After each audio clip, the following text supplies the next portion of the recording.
Hi,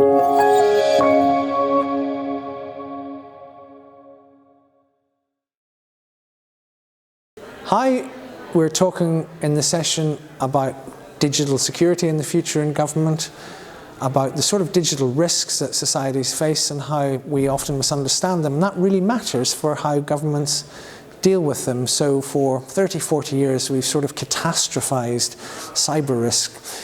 We've talked about digital apocalypses and so forth, and as we've seen, including in the tragic context of Russia-Ukraine, we're actually facing a more pernicious, persistent threat that chips away at our confidence, our ability to administer our societies. And that's a different problem than the catastrophic attack that we've talked about, and it means we have to prepare in a different way.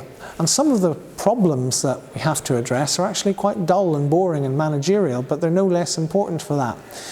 But then going forward, we need to think about the way that the internet works globally, and it's changing. It's splitting into two technospheres, one American-led, one Chinese-led.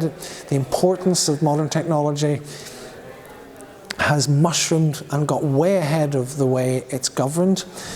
These are exciting, risky, but fascinating issues for the governments of the future, and it's great to talk to so many experts about them.